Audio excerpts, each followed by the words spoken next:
Bonjour, aujourd'hui nous allons vous présenter la technique d'allumage d'une lampe à pétrole et le métier de lampiste. Alors ici nous avons un lampadaire de passage à niveau. Pour accéder à la lampe, il faut ouvrir la petite porte. Et comme tout ce qui est du VB et qui est cadenassé par leurs soins, c'est une clé d'artillerie. C'est une clé triangulaire. Voilà. Là, nous pouvons accéder à la lampe. On enlève le verre cheminée. On retire la lampe. Il y aura suffisamment de pétrole pour faire ce qu'on a à faire. Et il faut faire...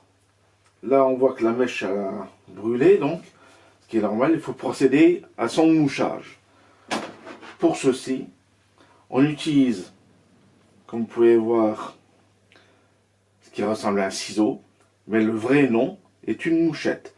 Parce que comme vous pouvez voir ici, il y a un réceptacle pour pouvoir recevoir le bout de mèche taillé sans venir salir l'intérieur de la lampe.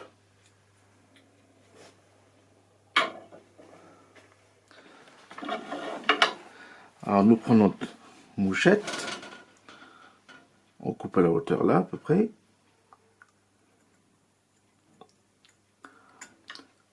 Ah ben là, le bout il a sauté. Et on taille légèrement les coins.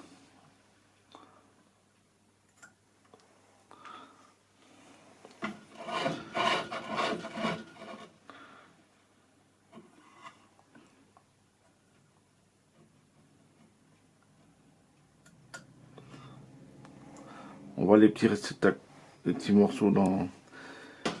Oula, la mèche je l'ai un peu mal taillée là. Alors on reprend.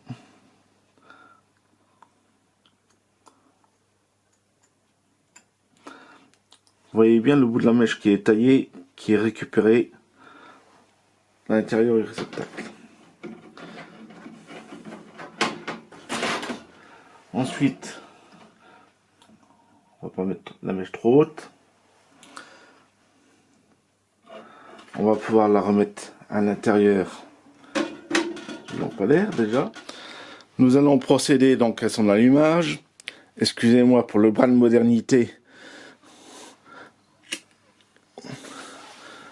Voilà. Nous réglons la mèche au plus bas. Nous remettons le verre de cheminée à son emplacement.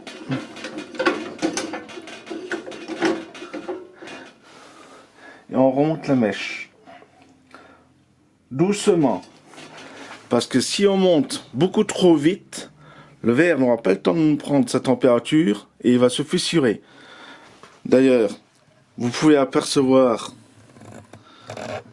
sur le verre de la buée qui se forme, qui témoigne du choc thermique entre le chaud de la flamme et le froid du verre. Ça va disparaître peu à peu, et une fois que cette buée aura disparu, on va monter progressivement la flamme, la mèche pour obtenir une jolie flamme.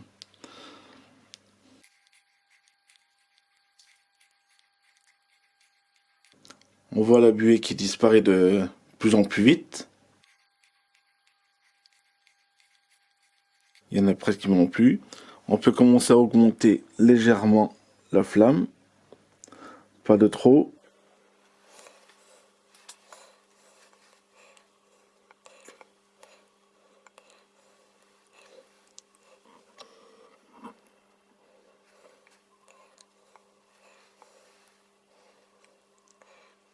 C'est, la buée a totalement disparu. Nous augmentons encore un petit peu.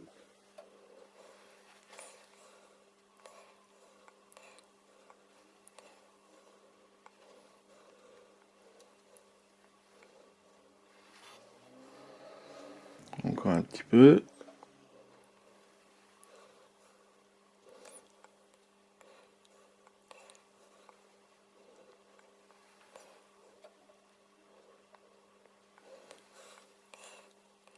voilà notre lampe qui est allumée. Et puis pour le petit plaisir, nous allons procéder à l'extinction de l'éclairage électrique pour n'avoir que la lampe à pétrole qui reste allumée.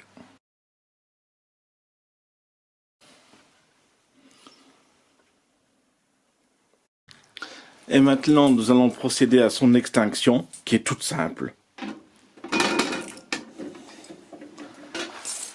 On baisse à minima la flamme et un souffle. Comme vous pouvez le voir, la mèche est bien éteinte. Alors, après avoir vu la technique d'allumage des lanternes, nous allons voir une autre partie des lampistes. Savez-vous pourquoi on dit c'est la faute du lampiste? Eh bien, ça remonte forcément du temps des lanternes à pétrole. Comme ici, nous avons un joli exemplaire d'un fanal type 9L, fanal de queue, reconnaissable avec son vert rouge. Celle-ci, elle est déjà allumée.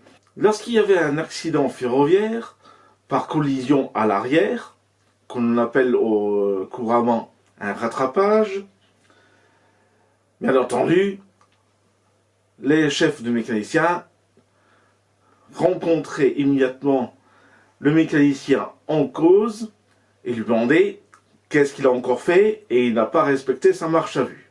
Et lui, dans sa défense, il va dire « Ben oui, mais les lanternes a été tellement mal réglée que lorsque je l'ai aperçu, il était trop tard pour que je puisse m'arrêter à temps. » Alors c'est une défense facile, mais pour cause, parce que lors du choc, les premières à trinquer et à disparaître en même temps, ce sont ces fameuses lanternes. Elles sont écrasées, éparpillées en morceaux. Donc impossible de pouvoir identifier quoi que ce soit. Et du coup, les mécaniciens ils s'en sortaient à bon compte. Alors pourquoi la faute du lampiste? Comme nous avons pu le voir tout à l'heure, s'il taille mal la mèche, qu'il nettoie mal les verres cheminés, la cheminée, et puis le nettoyage général de la lampe, la combustion, elle va se faire, mais elle va mal se faire. Elle va noircir de suie tous ces composants-là. Et au bout de quelques heures de combustion, effectivement, il devenait pratiquement impossible de pouvoir distinguer une lanterne à temps, durant la nuit. Donc, forcément, c'est la faute du lampiste. Et il en fallait bien qu'il trinque. Et le mécanicien, il s'en est sorti à bon compte. Parce que, faut pas oublier aussi une chose, la police scientifique de l'époque n'était pas celle que nous connaissons actuellement, qui est capable de pouvoir retracer le plus petit infime élément pour remonter jusqu'à la source. Donc le pauvre lampiste, je veux dire, c'est lui qui trinque. À moindre coût, bien sûr, mais ça ne faisait pas plaisir. Donc, j'espère que ce petit reportage vous a plu. Le prochain, je pense qu'il va plaire aux plus petits comme aux plus grands. Je n'en dis pas plus. Alors, au revoir!